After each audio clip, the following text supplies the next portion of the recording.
Hello, hi everybody. Welcome to the very last episode of the History and Theory Colloquium. Welcome everybody, a lot of new faces. I think we should have been circulating much broadly earlier, but I think a lot of this has to do with this particular topic, which is of much interest to a diverse audience, so I'm happy everybody could make it. And I'm also obviously very happy to have Dr. John Mills here. I'll let him talk about his own little background, but I will say that he is a professor of psychology and psychoanalysis at the Adler Graduate School in Toronto. That's correct. And I think that perhaps we would like to hear or start with a little bit how you came to this topic and of your own interest in the intersections of psychology and religion. Sure thing. Just to start off. Well, thank you for having me. I'm really thrilled about the turnout. I have a double background. I have a PhD in philosophy, and I also have a PsyD in clinical psychology. And I was actually a Fulbright scholar here at York 21 years ago. And I was just shocked how big this place has become. It's just a massive compound now. But getting back to the question of how I've come to this discussion or this topic, I think it had always been bothering me, the God question, for my probably majority of my life. And especially not so much religion. That hasn't been as a conflict for me internally. But the big question. And so I decided to really take a serious look at the matter and study the literature and think about it and meditate on it. And the outcome is a book I wrote called Inventing God, and where I believe that God is the invention of an idea. And I believe that people have a need to believe for a variety of psychological reasons. And as a psychoanalyst, I feel that the literature has really not addressed the underlying psychodynamic factors involved in the psychology of belief. So that is one element of the book. The third element of the book is my own take on a secular spirituality, or spirituality without God. But the first part of the book is looking at the philosophical arguments for the non-existence of God. And so that's what the piece I'm going to talk about today. And I was particularly told by Eric that this group likes to see how methodologies work and play out. So I thought I would focus on my way of thinking about the topic. So I planned for about 40 minutes, as I was told, and then we can, I'm sure, have a vibrant discussion.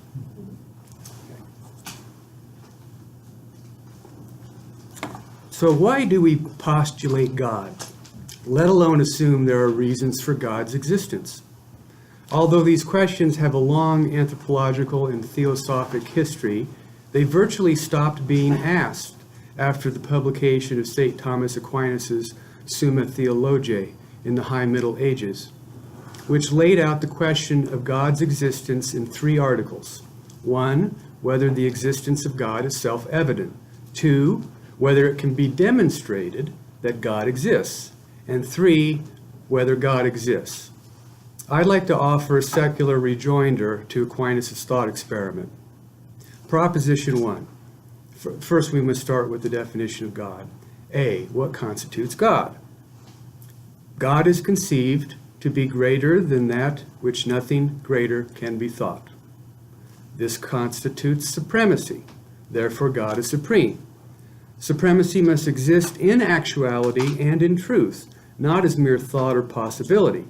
Therefore, God is. God is actual and real and exists as supreme being, for nothing greater can be conceived. Supreme being has no bounds or limits. Therefore, God is boundless and limitless, hence unconstrained and eternal. For anything less would be fallible, finite, and imperfect, as unalterable, as unchanging and unchangeable. Therefore, God is absolute perfection and infinity. To be unconstrained, perfect, and eternal, God would have to be unconditional, uncaused, and entirely self-sufficient, as self-derived, self-caused, or self-originated, being from and of itself, as self-essence, as absolute independence, being in and for itself.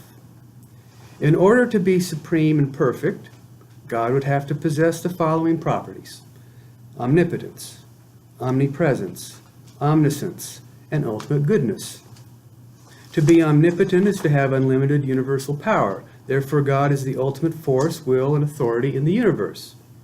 In order to be ultimate force, God would have to be the ultimate originator or creator of all that is. For only supreme power would be able to create existence. Therefore, God is the source, creator, and cause of all existence. To be all-powerful, to have no limits or constraints, would mean that God is everywhere and at once and permeates all things. Therefore, God is being and is present everywhere at all times and in all possible realities. To be all-powerful and ubiquitous would necessitate possessing ultimate knowledge, for no being would be supreme without knowing all that is and all that is possible.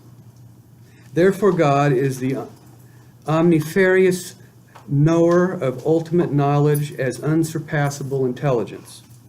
To be supreme and perfect would also entail ultimate goodness, for anything less is imperfect and fallible. Therefore, ultimate goodness as a virtue is an essential property. This would entail any ancillary attributes or instantiations such as benevolence, beneficence, beauty, grace, beatitude, etc. What is ultimately good is of supreme excellence and righteousness. That which is supremely good and moral is the epitome of value, the ideal and highest of all values. That which is desirable is to be desired and pursued. Therefore, God is a moral agency. For that which is ultimately good is right, just, pure, and virtuous. To be supreme being, cause of all existence, of paramount intelligence, ultimate goodness, and ideal value would make God a divine agent. Therefore, God is personification. As divine agency, God's personification is the epitome and ideal of its personhood. Ergo, God is a person. What is actual is real, and what is real is true. Therefore, the person of God is ultimate truth. Proposition 2, the existence of God. A, can the existence of God be proven? 1, existence.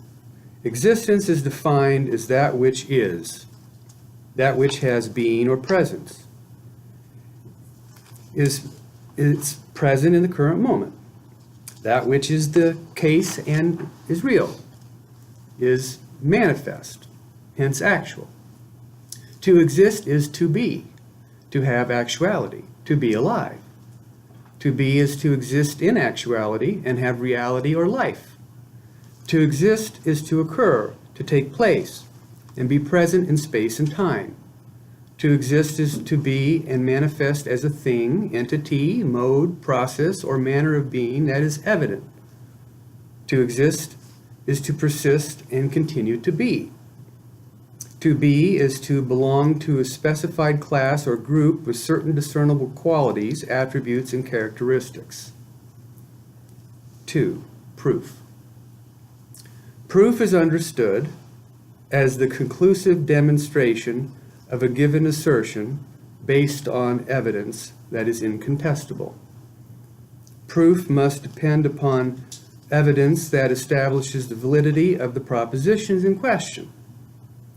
Evidence is understood as facts or data that indicate and furnish proof for which judgments are based to derive discernible conclusions.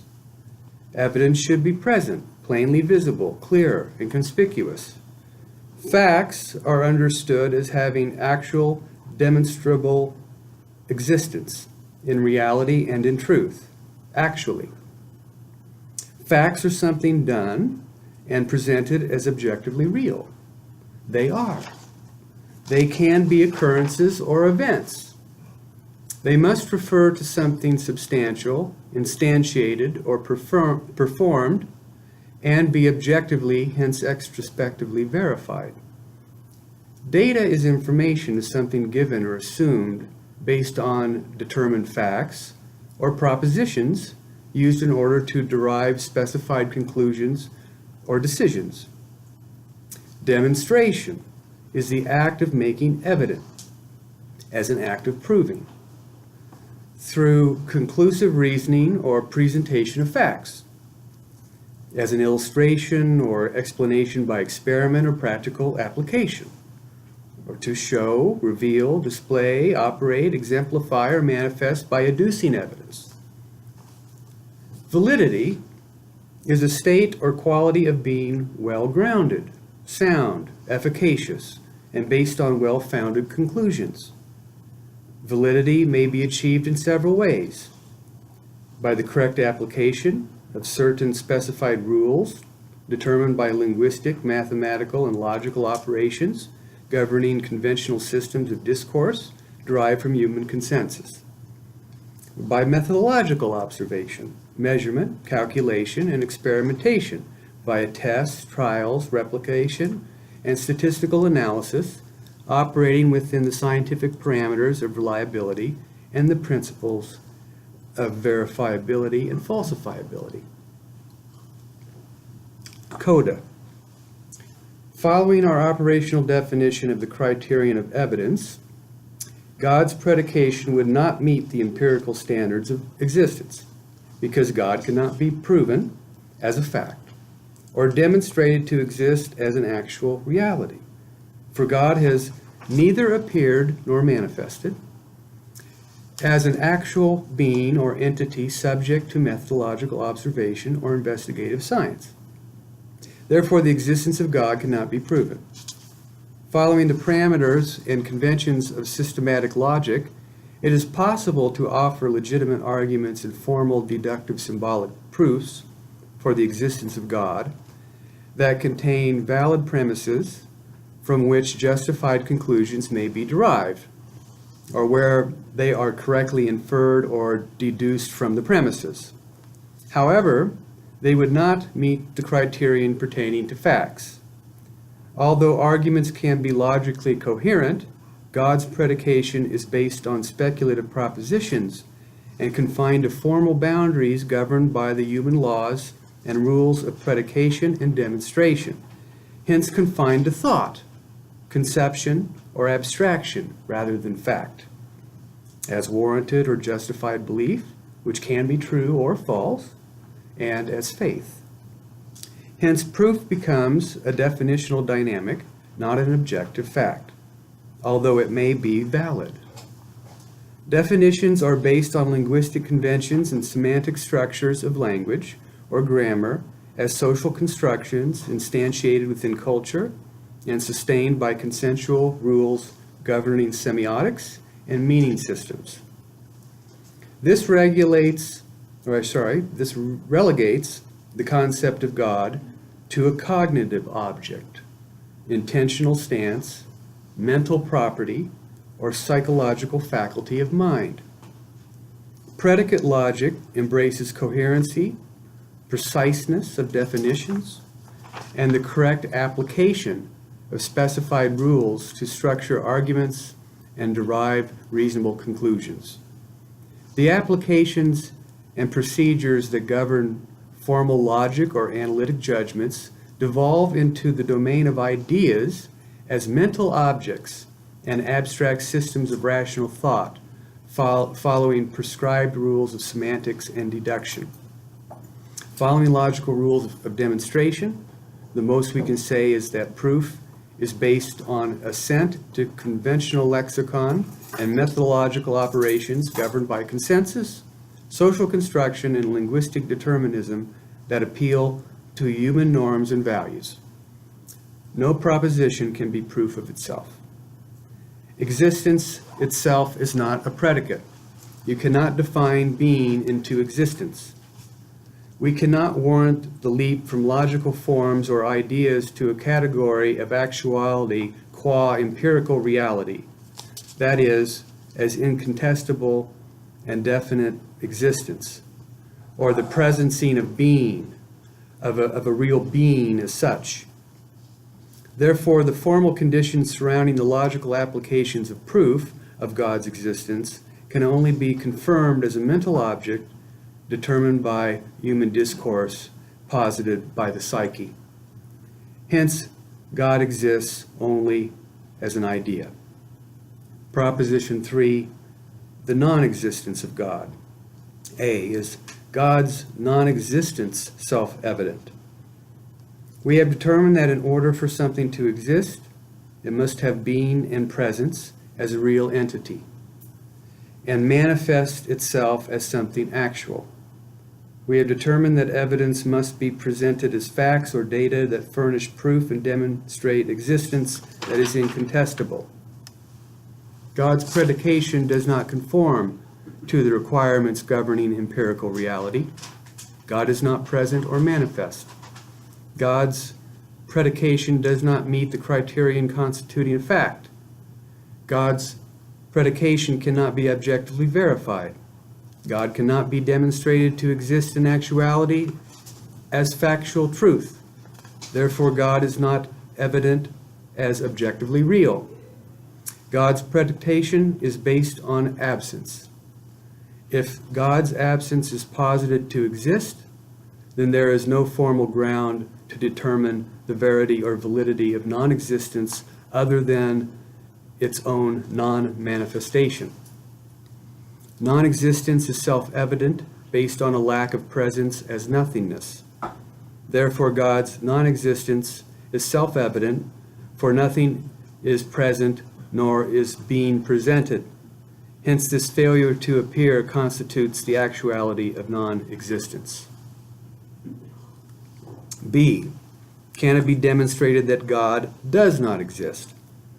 Under the criterion necessary to demonstrate evidence, God is not evident. What is evident is God's absence. Absence is evident when nothing is present. Nothingness demonstrates a lack of presence or being. Non-existence is evident when there is nothing. Therefore, nothingness and non-existence are coextensive. When nothing is present, non-existence is self-evident. God's non-existence is self-evident by virtue of absentia. Therefore, God's non-existence is demonstrated. C, can God's non-existence be established? We have determined that God is not evident, manifest, or factually demonstrated to be real based on absence or lack of presence. God's non-existence is self-evident based on a failure to emerge or appear in actuality, for that which exists must appear in order to be actual. Therefore, lack of appearance constitutes the presence of non-being, based on the principle of non-manifestation. That which does not manifest does not exist. Since God does not appear, it is not present in reality, nor has ever manifested as actual, God's non-existence is established. If we abandon the empirical criterion of evidence and justification, then predication, proof, and demonstration are relocated to the realm of thought and human mentation. As ideation, God is a mental object of predication. As a mental or cognitive object, God's predication is actual only as experiential ideation. Ideation is the product and projection of mind. Ideation and projection are generative acts of mentation, conveying psychological dispositions inherent to subjectivity. Psychological dispositions as mental processes underlie all acts of ideation. Conceiving God is both an act and object of thought. 1 coda. God does not exist independent of mind. Therefore, God does not exist as an autonomous ontological entity or extant being. God cannot exist without mind. Therefore, God exists only as thought. Without thought, God does not and cannot exist. Therefore, God is the invention of an idea.